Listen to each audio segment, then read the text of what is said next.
Hey guys, what's going on? I am the Comics Kid 2099. I am one half of the Podcast Boys. Joining me is the other half, Connor Nielsen. Connor, how are you doing today? I am doing very well. Yourself? I'm doing very well also. Today we are going to be talking about Twin Peaks Season 2, Episode 5, I think? 8. 8. I am extremely behind. Connor is going to be telling us a little bit about what happened in this episode of Twin Peaks. Connor, take it away. All right. Twin Peaks Season 2, Episode 8 is called Drive with a Dead Girl. It is directed by Caleb Deschanel and written by Scott Frost. And I wonder if there's any familial ties to Mark Frost. Anyways, it's basically the gist of this episode is man oh boy, boy oh man, does it suck to be Ben Horne. So it starts off at the Palmer household. James and Donna come to visit to say goodbye to Maddie, but Leland is testing out his latest iron golf club and is just swinging balls in his living room. And then James and Donna stop on by and he's like, oh man, she really wanted to say goodbye to you last night. I just dropped her off at the bus stop. And unbeknownst to them, he is, of course, the person who killed Laura, his own daughter, and his niece, Maddie. Maddie died at the end of last episode, and Bob has been possessing Leland this whole time. But nobody knows about Maddie's death as of right now. So they leave sad, and then he grabs the bag that he has Maddie's dead body and puts it in his trunk, and then he goes off driving. So meanwhile, at the police department, we have Jerry Horne is coming on in, fresh from Japan, to represent his client Ben Horne, his own brother, because Leland being accused of murder of his own for killing Jacques Renault, not Laura or Maddie, because Ben was arrested, I think, last episode. This is all getting very complicated. It was at the end of last episode, I think. Last episode was arrested for the death of Laura Palmer. And so Jerry's going to be representing him, and he has some kind of history when it comes to law school. And we find out that on the night of Laura's death, Ben was with Catherine, and that is in fact the truth. And then we have Lucy coming back after several episodes away. This time she brought her insufferable sister with her as well as her baby, and they say hi to Hawk and have one of the most awkwardly funny exchanges I can remember. And out of the blue, Hank just shows back up right after Norma's mother is in town, and Norma's mom is there on a honeymoon with her new husband named Ernie. It is then revealed later in the episode that Ernie and Hank spent time in jail together. They're well acquainted with one another, so just the mother of all coincidences. And but Ernie is trying to be, a good stand-up guy now. He's trying to be an honest man and love his new wife. So that's when they're at dinner at the Great Northern. And so Norma's mom and Ernie are staying at the Great Northern. So back at the police department, Pete comes on by and talks to Harry, and then the two find out that we are told that we are still being given the gift of no Josie for the time being.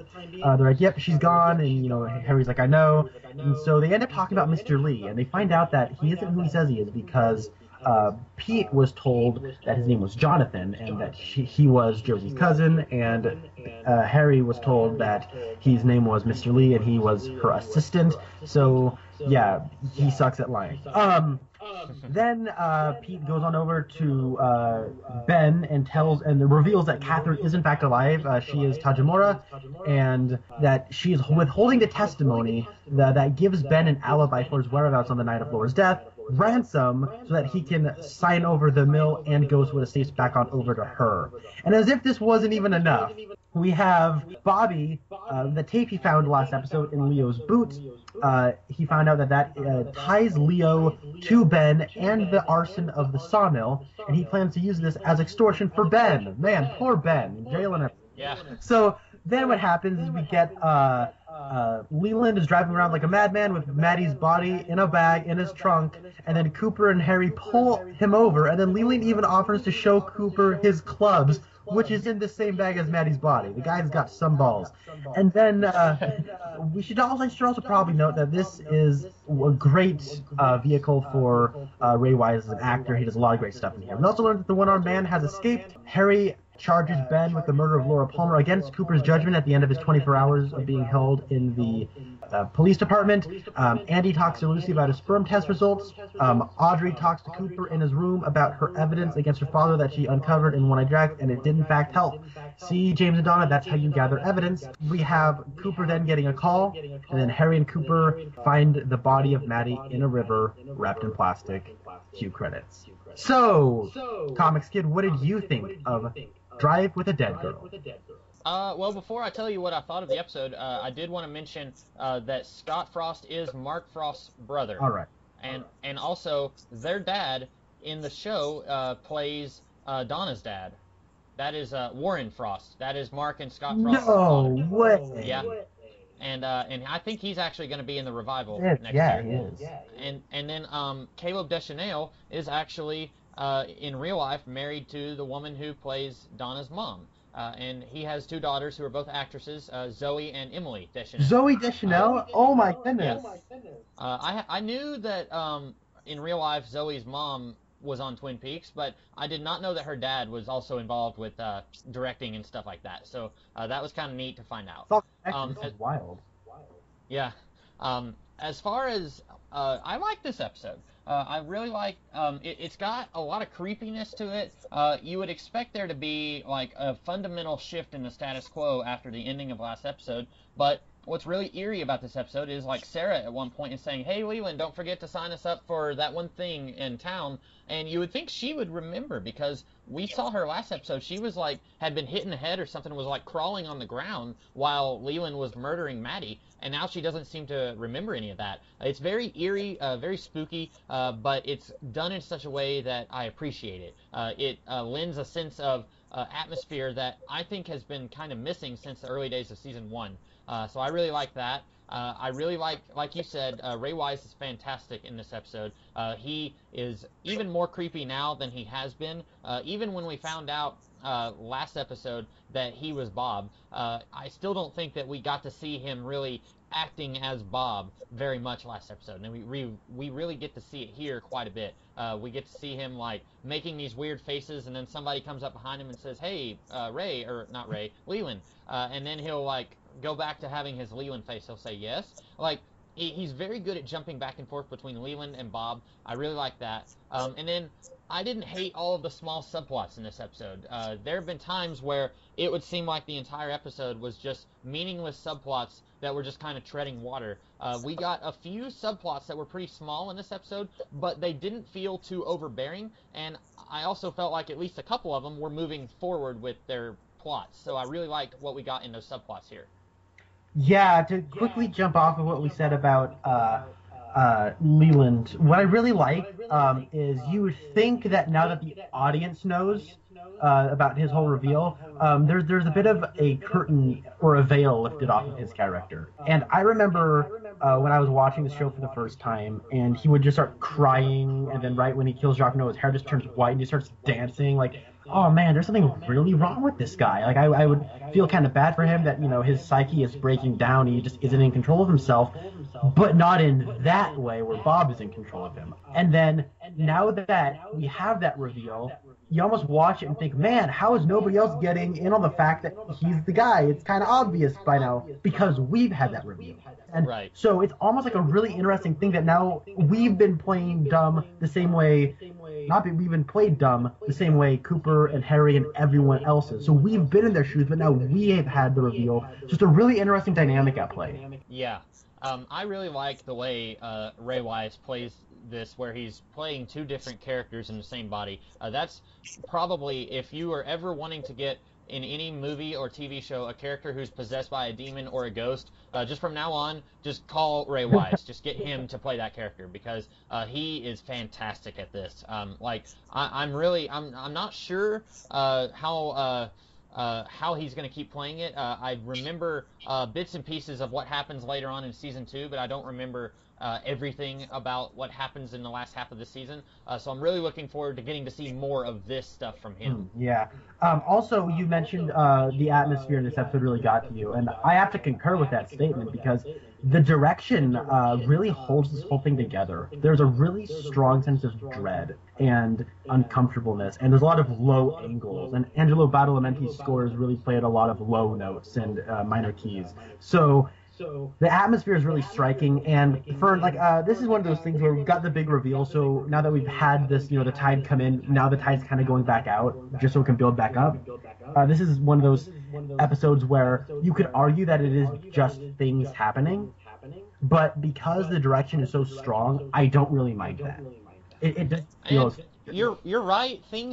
It's almost a things are just happening episode, but I like the things that are happening, and we also get quite a few really excellent character moments, or not like character defining moments, but characters interacting with each other moments. It really builds character. Yeah. There's a scene where Harry and Pete are watching a woodpecker in Harry's office. I really love that scene. I've always loved seeing Pete on screen, and they're talking about Josie's going to be gone for a little while. You were probably hooting and hollering while you were watching that scene, but I really like that scene because I don't know how often we get to see Pete and Harry hanging out, but I would really just love to see an entire episode of these two just on the porch whittling. Like, just the whole episode is that. I would really love that. And Harry's not even one of my favorite characters, but I would really love that kind of just seeing these two chat about watching the baseball game or something like that. I think that'd be really fun. Yeah, you know what? I'm pretty sure there's like a deleted scene somewhere where he's like, well, now that Josie's out of town, I got no partner for the fishing competition. Harry, would you like to join me? We've had no development on that fishing competition. And I know, we have an entire season of the Silent Drape Runners and not a single mention of that fishing competition. Right, but I can't believe I am spoiled right now. Not only did we not get any James and Donna, barring one scene for this episode, but we also have more Jack Nance and no Josie. This is Jack Nance is having a ball. The scene where he is talking to Ben Horne has just so much joy in his face. It's infectious. That is my favorite Pete line in the whole series is there was a fish in the percolator, but my favorite scene with Pete is the scene where he comes and he sees Ben and he laughs and he says, I've got a message for you, Benji. That was fantastic. And, we have talked several times about how we wish that Pete could have done more in this series, and it would be really weird for him to be scheming. Like, you have Ben Horne and Josie and Catherine, they're all scheming, and then you've got Audrey and Donna and James and Maddie, and they're all trying to get to the bottom of these mysteries, but then Pete is just kind of hanging out. This is the closest we've ever come to him being an active part of somebody else's plan. And I wish we could have more of that. I would love, now that Catherine is back and she hasn't revealed herself to the town, I'd love to have Pete be like working with Catherine and going out into town and coming back and saying, okay, so Harry and Coop have arrested Ben Horne. Like, be her confidant. I'd really love to see more of that. Yeah, what I really like is, after season 1, there was an unmistakable Catherine shaped hole in this show, because Piper Laurie had really built a presence on this show. Oh, yeah. Whether you loved to hate her, hated her, or loved Catherine, like, she was an integral part, and Piper Laurie played her to the T. Like, she was perfect in that role. And when she was gone, like, the show, I felt, lost a little bit of its identity in those first couple of episodes of season 2. And it was not helped that Audrey was also pushed to the side for those episodes also. We were seeing her in One-Eyed Jacks, but she wasn't getting to interact with the rest of the plots, and that also hurt the season, I think, too. Yeah, I agree. And when it comes to Catherine, now that she's back, because Piper Laurie built that presence, you can feel that Catherine-shaped hole being filled back in. So, and now that we have Jack Nance's Pete as a bit of a conduit for Catherine, it's such a great dynamic. She's not even on screen, and her presence is felt, and Jack Nance is such a great presence in himself and a great mouthpiece for Catherine, that this whole dynamic is so much fun to watch. And just watching the fall of Ben Horne is in a way a bit sad because I like the way the actor plays it, but also very entertaining. Yeah. I also, like you, I really enjoyed this episode because we only have one scene with Donna and James, and you could barely even tell that it's Donna and James because they're not whining. They're not complaining to Laura's corpse that they're having to deal with her problems. They're scarcely even recognizable. I kind of like this episode for that. You were talking about how this whole episode is very tense. There's a tension in this episode, and I think part of that is because you and I know that there's a dead body.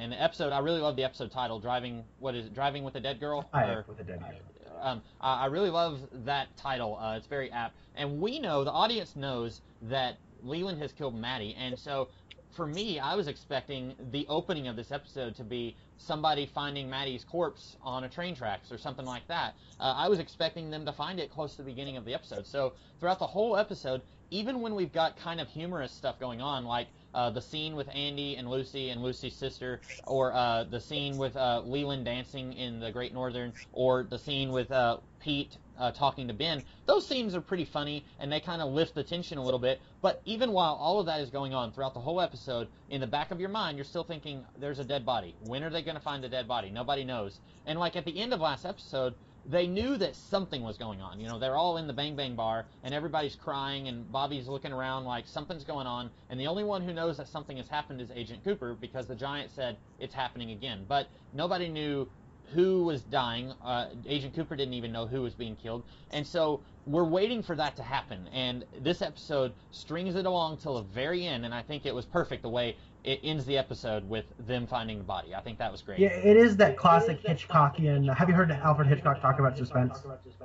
No. Right. Well, was it a person in a room with a bomb that's about to go off? Yeah, what he says is a surprise is two people at a table and then the bomb goes off.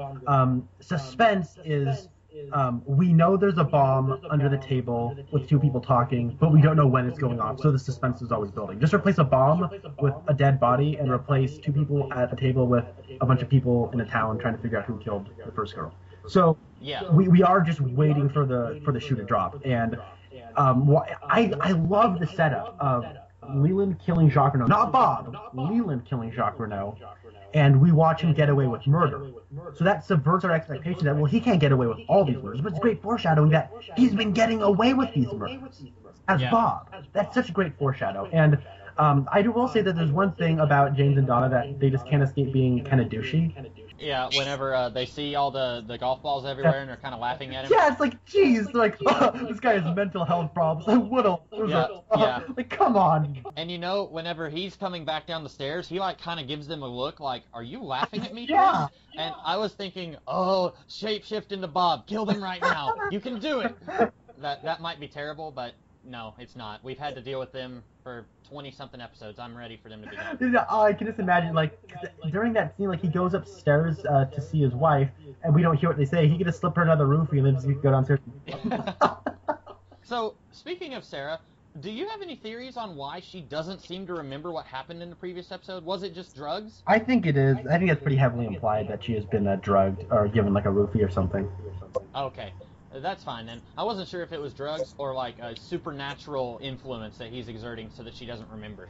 Yeah, it could be either. I think both are pretty acceptable at this point. But yeah, James and Donna, like, can they just never be unlikable? No, I think that's so ingrained in their character. Even when they're not being whiny, angsty, relationshipy teenagers, there's still something that we hate about them. Now, there is one more thing. There's one thing I don't like about this episode. Oh, really? Hank just shows up. Last we saw Hank, he was kidnapped by Jean Renault, and it was a great cliffhanger. You're right. They never did address that. Like 3 or 4 episodes, and he just shows up. And Norma's like naturally kind of upset that her husband's like been disappeared, and he just goes, "Oh, don't worry about it, honey."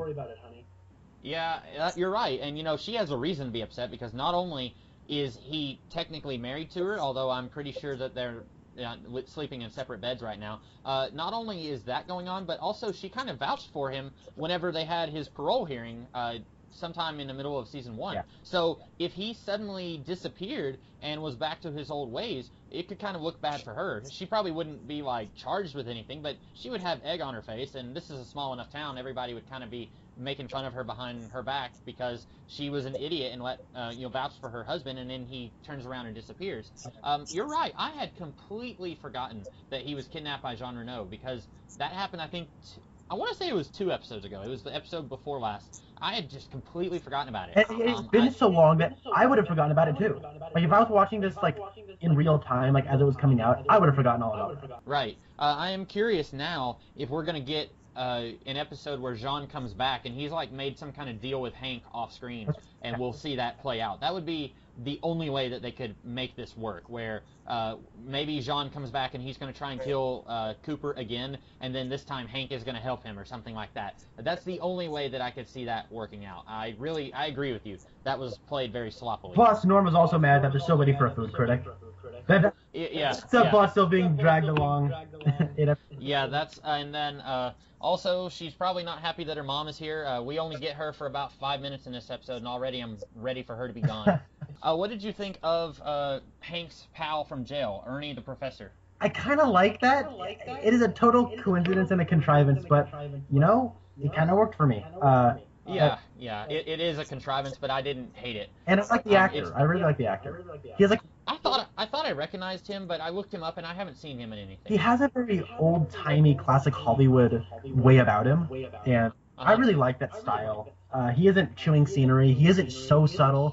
He's just there, matter-of-factual. He's got a good presence, very charismatic. I liked him. And then when the women get up and leave, I was so glad we didn't hear their conversation. It would just been more like, Mom! Now. But we just get these two guys like almost mischievously talking in hushed tones of, oh, you got out of the clink? Yes, I did. I was sure. Like it would have been. I like that. I like their dialogue. I want to see where this goes. I don't anticipate them being in Twin Peaks for very long. At least I hope not. This isn't exactly the subplot I want to see go on for very long. No. I liked. I don't know if you. I can't remember if you mentioned this in your summary of the episode, but it kind of seemed to me like Hank was implying that he was going to blackmail Ernie. Like he said, oh, so you would do anything to protect your secrets, or something to that effect. He said, we should do anything to protect our family. And Ernie kind of reluctantly said, yes, I agree. And then Hank was like, we'll talk later, right as the women were coming back.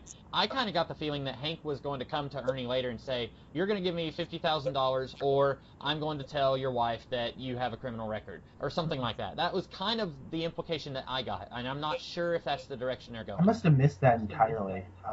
Well, he doesn't outright say it, but the way he's talking with Ernie, it's right before the women get back. He said, oh, so you think that you should do anything to protect, I don't remember if he said family or secrets. And then Ernie kind of paused for a minute and then said, yeah, I agree. So it kind of seemed to me if the women had waited another minute to come back that Hank would have said something like, well, I might need some compensation if I'm not going to tell whatever her name is, Anita or something. Or whatever it is. Yeah, Norma's mom. I agree with you. I wouldn't want to see this subplot stick around for a really long time, but at least temporarily, it's doing something that I said that this show needs to do a few episodes ago. And I was saying that as we get closer and closer to summing up the subplot of Who Killed Laura Palmer, this show needs to introduce subplots that have nothing to do with the death of Laura Palmer. And we had subplots that were connected to Laura, like her secret diary and Harold. We had stuff like that, but we need stuff that has nothing to do with her. And I like this because it has nothing to do with her, and it's a lot more interesting than Lucy, who the father of her baby is, or what's going on with Nadine. You know, those are subplots that I don't really care about. So I'm glad to see this happening, but like you said, if they drag it out for like 3 more episodes, I would start to hate it. Yeah, it would be cool if Hank's trying to drag Ernie into business with Jean Renault. That'd be a cool little twist. Yeah, that could be something I'd like to see. I really want to talk about that first scene. Not the scene with Leland, but the one after that with Jerry and Ben. I really like that scene. Really? I thought it was kind of weird. Are you talking about the scene where they're having a flashback to their babysitter? Yeah, like kind of everything about that scene I really liked. When he shows up, he has a little Japanese flag tucked in his breast pocket of his jacket. I did see that. That was good. Konnichiwa. It is one of those things where he's Jerry the Globetrotter. And you even like draw attention to him. And he's like, oh, I don't even know where I am. Because, Yeah, and we've known that for a while. We've just assumed anytime he's not on screen that he's somewhere else in the world. Yeah. So that works perfectly. And I like the line where he goes like, okay, gotta know, did you do it? Jerry, come on. Yeah. And then he says, sorry, you're right. The last thing a good defense attorney needs to know is the truth. Right. Yeah, Jerry has some great lines in this episode, and whenever Dale is saying, you graduated last in your class of 145, I think it was 145, and I'm just like, yeah, I can kind of see Jerry graduating last in his class. Like, I didn't even know what he did for a living. I thought he just kind of was a business partner with Ben on whatever Ben was doing. I didn't know that Jerry did stuff on his own, but that makes sense that he doesn't practice law at all, and the only reason he's doing it is because, as he said, Leland has been charged with murder, so we can't really have him as your lawyer, so I'm here. And he has another good line when he says, as your friend and your brother and your lawyer, I strongly urge you to get a better lawyer. I thought that was great. But you wanted to talk about the scene where they're having the flashback to when they were kids? Yeah, it's interesting because they kind of, they had their little brotherly banter, and then he turns and he goes, bunk beds. And then he just gets up on top of it, and we have this very jarring shift where the music all of a sudden goes bum, bum, bum, bum, bum, bum, bum, and we have, it's slow motion of the girl of their babysitter dancing.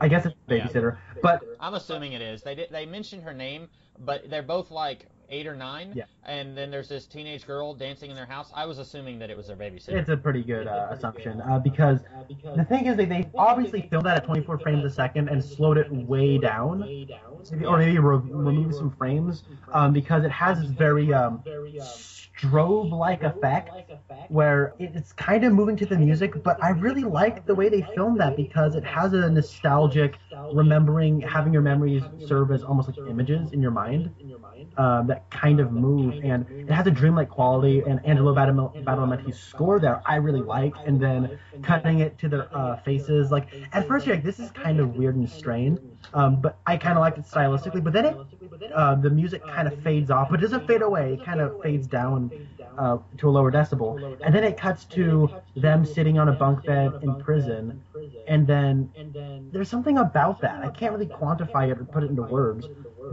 and then they say, hey, what have we become? And there's something about that is so human, and it humanizes these devious characters, and maybe it's because I have a twin brother and we've shared a bunk bed for a long, long time, and maybe there's something in that, but there was something about it I really liked. It had a nostalgia about it, and it humanized these characters. Are you saying that you and your brother have been plotting to burn a sawmill and sell the land to some Icelanders for weeks? Well, obviously, my brother does the international trading. Right, he's in Japan right now. Obviously. I will say this. I like that, like you said, it humanizes them, because up until this point, we have only ever seen these two be sinister and devious. We have seen Ben interact with his daughter, but it's a very strained relationship. Audrey even mentions that she is partially responsible for getting him arrested, so it's not a great relationship that he has with his family. We haven't seen any relationship with his wife or with his son.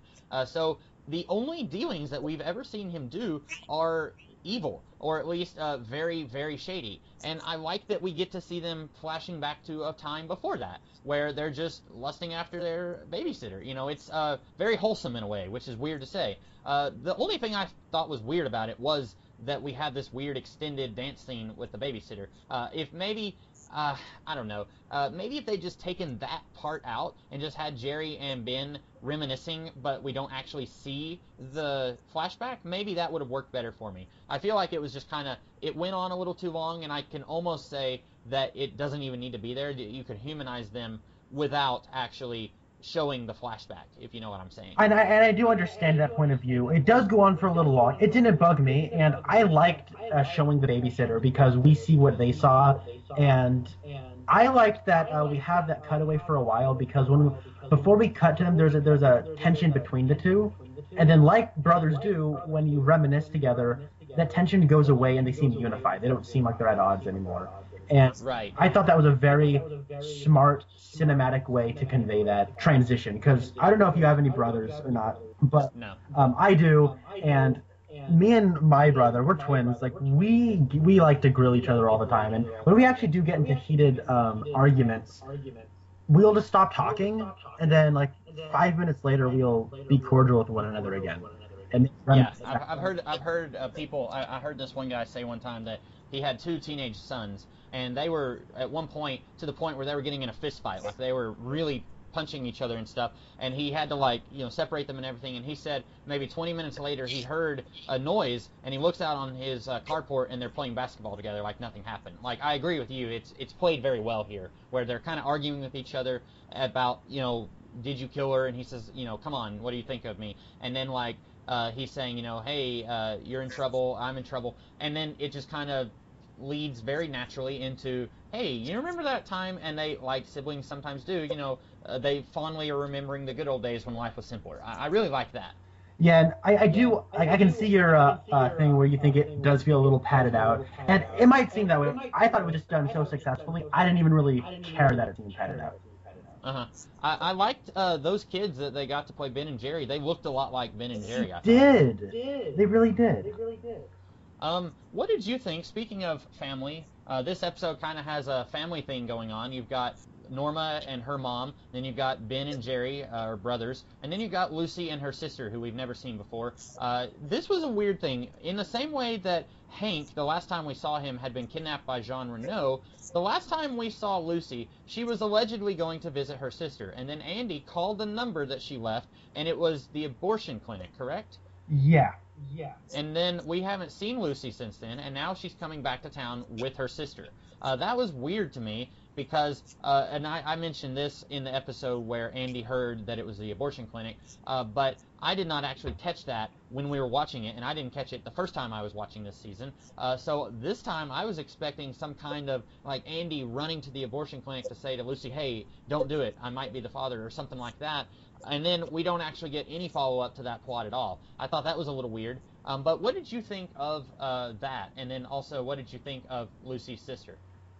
I think it's weird that she says she's going to leave for her sisters, and then the phone number she leaves is for an abortion clinic. That's strange. I also think it's strange that I'm going to visit my sister, and then I'm bringing her back with me. You could say, oh, well, her sister gave her a ride back to Twin Peaks, but then how did she get there? Right. So that whole thing is strange. I hate her sister. She is obnoxious. It is the most obnoxious, like, constantly aware of the gender politics of everything you say kind of person. And that kind of person, those kind of people just really annoy me, where not everything is a political statement. And this character always takes things as political statements. And this is going to lead into my God bless you Hawk moment of the week.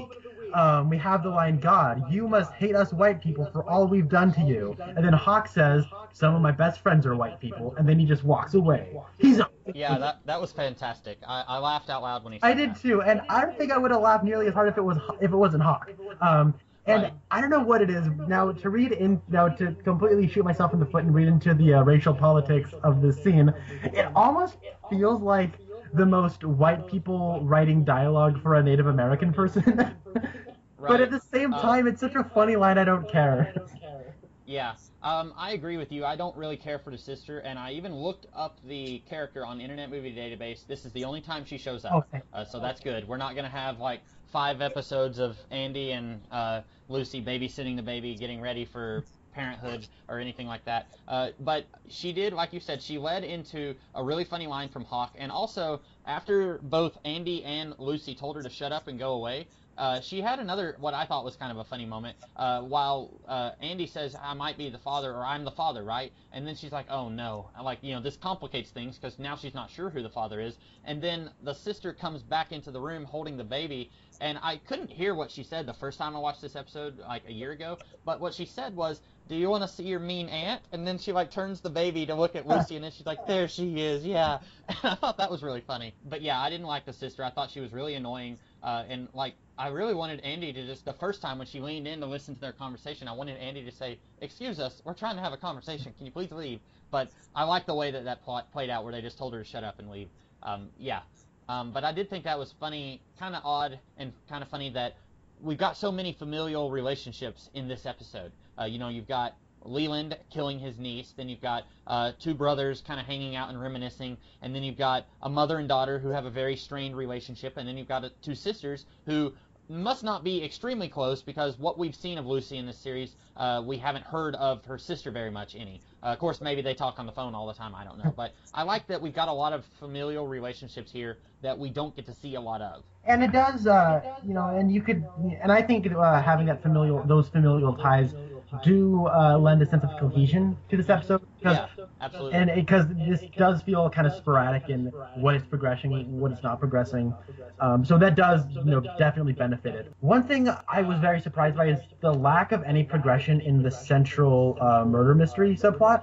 And I was actually kind of okay with that. Because we did get the big bombshell reveal last episode, and then just kind of juxtapositioning that with just the town being the town, I thought was a really neat way to play it. I also really like Agent Cooper. He is maybe my favorite character in the show, and I really like the supernatural stuff that we get in this series. I like all of that a lot more than the day-to-day soap opera stuff.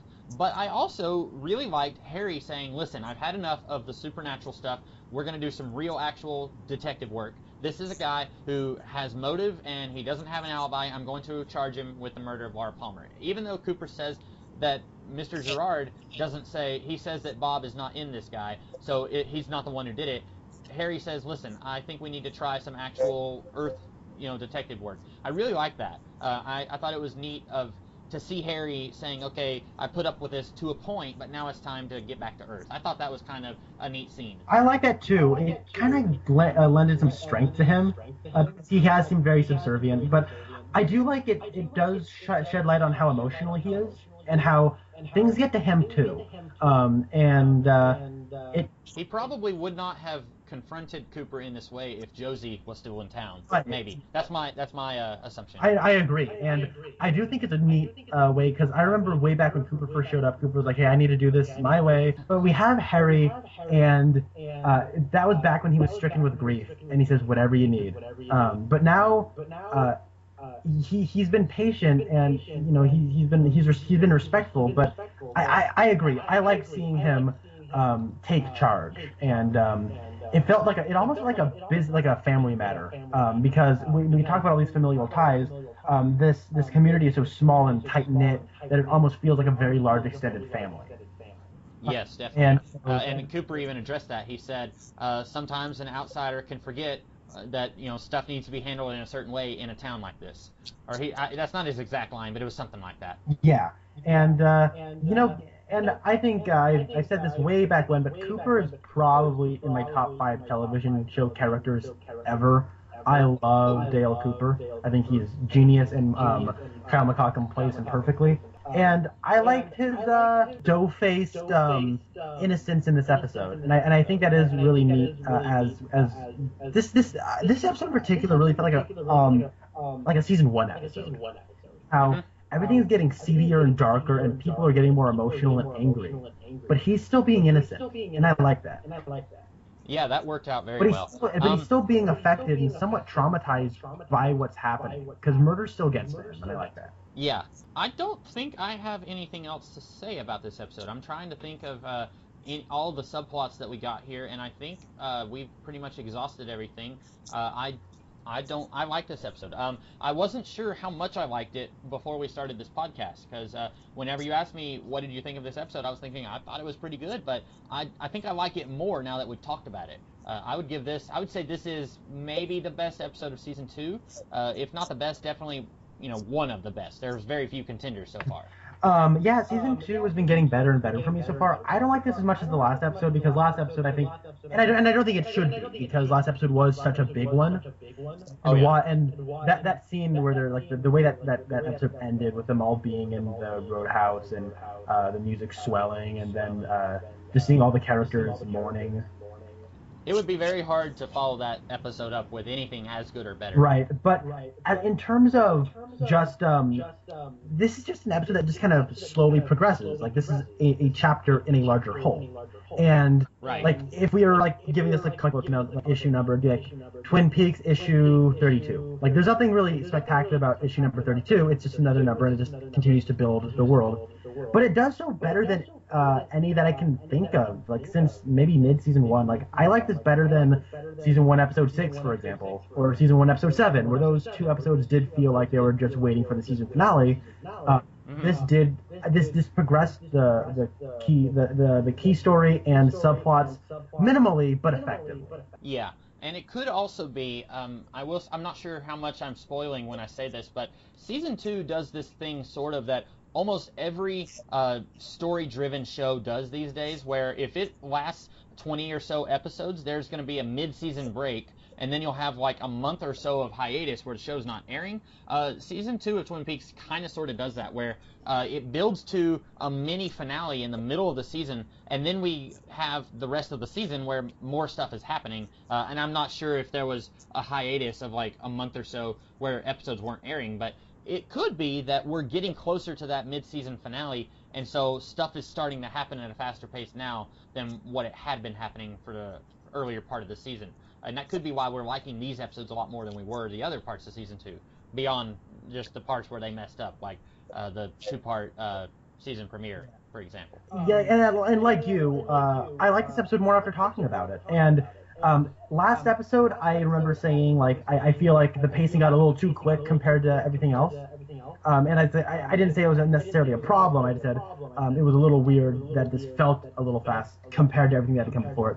This is the kind of pacing I really like. This is how an episode of Twin Peaks should be paced, and it doesn't feel like we're rushing to the mid-season finale. It feels like we're building to that. And one thing, though, I remember hearing this. I don't know how true it is, but I know that there was some tension between the studio and David Lynch.